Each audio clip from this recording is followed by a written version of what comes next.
Study IQ IAS, अब तैयारी हुई अफोर्डेबल। नमस्कार दोस्तों कल से अगर आप देखेंगे तो चंदा कोचर जी का नाम काफी ज्यादा न्यूज में चल रहा है। चंदा कोचर जी, मैं आपको बता दूं, ये आईसीआईसीआई बैंक की सीईओ और एमडी रह चुकी हैं। काफी बड़ा पोजीशन होता है। बेसिकली क्या है, उनके ऊपर और उनके हस्बैंड के ऊपर सीबीआई के द्वारा आरोप लगाया गया था, जिसमें सीबीआई ने उनको अरेस्ट भी कर लिया था। तो इसमें क्या हुआ, एक बड़ा development, that is Bombay high court ने उनको बेल दे दी है, दीपक कोचर और चंदा कोचर दोनों को।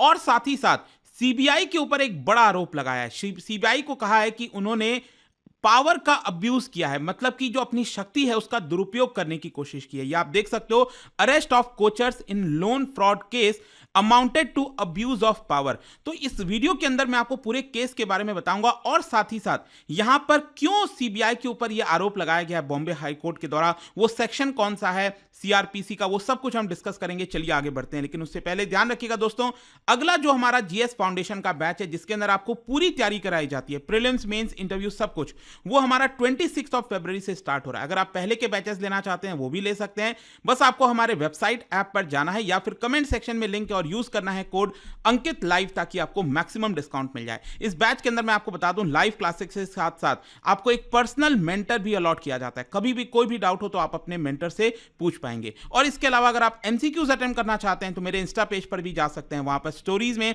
जितने भी एमसीक्यूज हैं उसको मैं डालता रहता हूं, वहां से आप अटेम्प्ट कर सकते हैं। चलिए शुरुआत करते हैं और सबसे पहले ये देखते हैं कि एग्जैक्टली हुआ क्या है। देखिए, सीबीआई के ऊपर आरोप लगाते हुए बॉम्बे हाईकोर्ट ने कहा है कि सीबीआई ने पावर का अब्यूज किया है, पावर का दुरुपयोग किया है, और साथ ही साथ यह कहा है कि उन्होंने जिस तरह से बिहेवियर किया है अपना, that is without application of mind. मतलब कि सीबीआई के पास आपको पता ही है बहुत सारी पावर होती हैं, लेकिन जब आप उस पावर को इस्तेमाल कर रहे हो तो सही तरीके से करना चाहिए। आप बिना किसी मतलब के ऐसे ही अरेस्ट करते जाओगे तो ये आप अपने पावर का दुरुपयोग कर रहे हो। तो बॉम्बे हाईकोर्ट ने रिसेंटली इस चीज को कंफर्म किया है और साथ ही साथ कहा है कि जो आईसीआईसीआई बैंक की सीईओ है चंदा कोचर, मतलब रह चुकी हैं, फॉर्मर सीईओ हैं, और उनके जो हस्बैंड है दीपक कोचर, उनको यहां पर इंटरिम बेल दिया जाता है क्योंकि सीबीआई ने उनको अरेस्ट किया हुआ था 2022 से। इसके अलावा यहां पर आपको यह भी मैं बता दूं कि जो दोनों, ये जो कपल है ना, चंदा कोचर और दीपक कोचर, इनके ऊपर सीबीआई का केस चल रहा था, जिसके अंदर यह बोला गया कि जो वेणुगोपाल धूत लेड वीडियोकॉन ग्रुप है, वीडियोकॉन आप सभी को पता ही होगा, भारत के अंदर काफी पहले से, तो उनके फाउंडर हैं ये वेणुगोपाल धूत जो आप देख रहे हो। तो यहां पर आरोप यह लगा है कि जब ये आईसीआईसीआई बैंक की सीईओ थी चंदा कोचर, उन्होंने गलत तरीके से लोन वगैरह दिया था वीडियोकॉन को। वो मैं आपको आगे इसके बारे में बताऊंगा। और साथ ही साथ यहां पर देखिए, कोर्ट ने यह बोला कि चंदा कोचर और दीपक कोचर को जो अरेस्ट किया गया था 23 दिसंबर 2022 को सीबीआई के द्वारा, that is in violation of section 41A of criminal procedure code. तो इस सभी के बारे में जानेंगे। सबसे पहले इस केस को समझ लेते हैं। बेसिकली क्या है, 2019 में सीबीआई एक एफआईआर दर्ज करती है कोचर कपल के ऊपर और धूत के ऊपर। जो मैंने आपको बताया ना, वेणुगोपाल धूत ये वीडियोकॉन के फाउंडर हैं, ठीक है, और ये चंदा कोचर हो गई जो कि फॉर्मर सीईओ आईसीआईसीआई बैंक, और इनके हस्बैंड ये दीपक कोचर साहब, ठीक है। अब देखिए, यहां पर एफआईआर दर्ज किया गया था कब सीबीआई के द्वारा, ये किया गया था 2019 में। क्वेश्चन ये है कि सीबीआई ने आरोप क्या लगाया था। सीबीआई ने आरोप ये लगाया कि जब चंदा कोचर सीईओ बनी थी और एमडी बनी थी आईसीआईसीआई बैंक की 2009 से 11 के बीच में, तब चंदा कोचर ने लोन दिया था वीडियोकॉन को। आप ध्यान से सुनिएगा, चंदा कोचर की आईसीआईसीआई बैंक ने गलत तरीके से जो लोन है वो वीडियोकॉन को दे दिया था। इसके बदले में फेवर क्या लिया था? क्या चंदा कोचर ने कोई डायरेक्टली पैसा लिया? नहीं। सीबीआई ये कह रही है कि जो वीडियोकॉन के ग्रुप के जो फाउंडर हैं, मतलब जो वीडियोकॉन है वेणुगोपाल धूत, उन्होंने इनडायरेक्ट तरीके से जो चंदा कोचर के हस्बैंड हैं दीपक कोचर, उनकी एक कंपनी है न्यू पावर, ठीक है, इनकी एक कंपनी है न्यू पावर, तो वीडियोकॉन ने यहां पर इन्वेस्ट कर दिया न्यू पावर के अंदर। तो एक तरह से यहां पर जो कोचर कपल है उनको बेनिफिट देने की कोशिश की। आई होप आपको समझ में आ गया होगा। बहुत शॉर्ट में मैंने आपको ये पूरा जो केस है वो बताने की कोशिश की है। तो 2019 में इसी मामले में चंदा कोचर के ऊपर क्या किया जाता है, एफआईआर दर्ज किया जाता है चंदा कोचर, दीपक कोचर और वेणुगोपाल धूत और भी कई लोगों के ऊपर, लेकिन हम इन्हीं की बात कर रहे हैं यहां पर।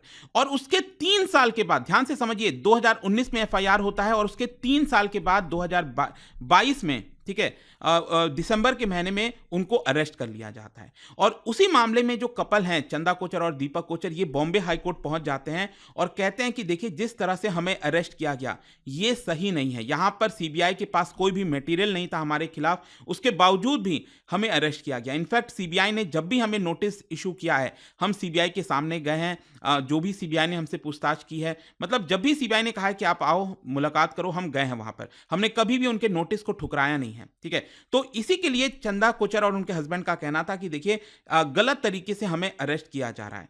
और 9 जनवरी 2023 को आप देख सकते हो यहां पर जो हाई कोर्ट है उन्होंने फाइनली दोनों को इंटरिम बेल दे दिया था और इसका कंफर्मेशन एक्चुअली कल ही आया। कल मंडे को एक डिटेल जजमेंट यहां पर सामने आया है जिससे हमें पता चला है कि जो कोर्ट है बॉम्बे हाई कोर्ट, उन्होंने सीबीआई को जो पावर का अब्यूज है उसका आरोप लगाया है। खैर, अब क्वेश्चन ये है कि यहां पर ये सेक्शन 41 है क्या, ये समझना जरूरी है। ये हमारा जो सीआरपीसी है उसके अंदर सेक्शन 41 है। इसमें क्या होता है, जो पुलिस ऑफिसर होता है उसको पावर मिलती है, जो इन्वेस्टिगेटिंग एजेंसी है, चाहे वो सीबीआई है, पुलिस ऑफिसर है, क्या पावर मिलती है।